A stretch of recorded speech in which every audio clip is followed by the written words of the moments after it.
పోలవరం బహుళార్థ సాధక ప్రాజెక్టు ఆంధ్రప్రదేశ్కు జీవనాది అని, ఇది ప్రకృతి ప్రసాదించిన వరమని రాజ్యసభ మాజీ సభ్యులు కాంగ్రెస్ పార్టీ ముఖ్య ప్రతినిధి తులసిరెడ్డి తెలిపారు. వేంపల్లిలో జరిగిన సమావేశంలో తులసిరెడ్డి పోలవరం ప్రాజెక్టు 150 అడుగుల ఎత్తులో పూర్తి చేయాలని కేంద్రము మరియు రాష్ట్ర ప్రభుత్వాలకు విజ్ఞప్తి చేస్తున్నదని పేర్కొన్నారు. పోలవరం బహుళార్థ సాధక ప్రాజెక్టు ఇది ఆంధ్రప్రదేశ్కు ఒక జీవనాడి.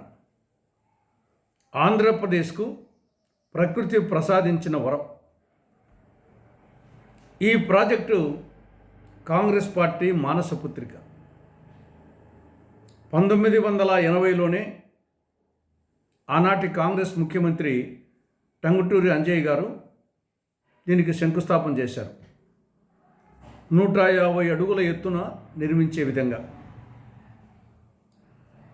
దాని తర్వాత 2004లో జూలైలో రాజశేఖర రెడ్డి గారు ముఖ్యమంత్రిగా ఉన్నప్పుడు కాంగ్రెస్ ప్రభుత్వం ఉమ్మడి ఆంధ్రప్రదేశ్లో దీనికి అడ్మినిస్ట్రేటివ్ శాంక్షన్ ఇవ్వడం జరిగింది. రాజశేఖర రెడ్డి గారి పీరియడ్లో 2300 కోట్ల రూపాయలు, తర్వాత వచ్చినటువంటి కాంగ్రెస్ ముఖ్యమంత్రులు రోషయ్య గారు, కిరణ్ కుమార్ రెడ్డి గారు పాలనా కాలంలో 2836 కోట్లు. వెరసి కాంగ్రెస్ పాలనలో 5136 కోట్ల రూపాయలు పోలవరం ప్రాజెక్టు మీద ఖర్చు చేయడం జరిగింది. మొత్తం వర్క్లో 32% పూర్తయింది కాంగ్రెస్ హయాంలోనే. కుడి కాలువకు సంబంధించి 80% పూర్తయింది. ఎడమ కాలువకు సంబంధించి 45% పూర్తయింది. ఈ యొక్క అనుమతులకు సంబంధించి 90% అనుమతులు కాంగ్రెస్ పాలనలోనే రావడం జరిగింది. దీనిని జలయజ్ఞంలో చేర్చడం జరిగింది.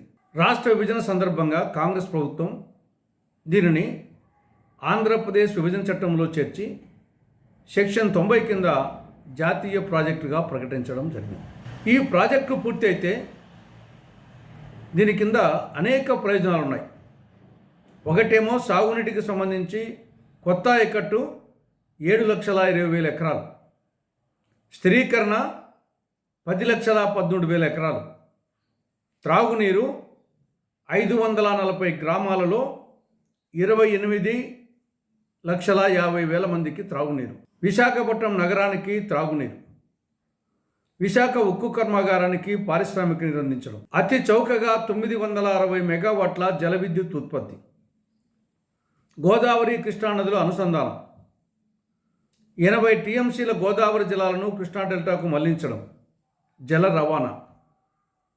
ఇన్ని ప్రయోజనాలు ఉన్నాయి కాబట్టే ఇది జాతీయ ప్రాజెక్టుగా ప్రకటించడం జరిగింది.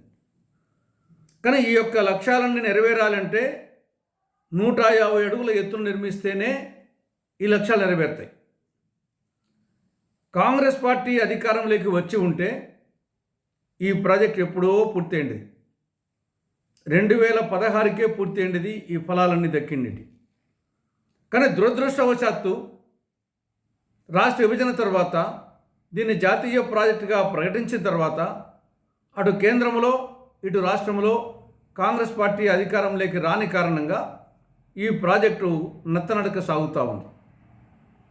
బీజేపీ మోసగారితనం, రాష్ట్రంలో ప్రాంతీయ పార్టీల చేతగారితనం వలన ఇది నత్తనడక సాగుతూ ఉంది.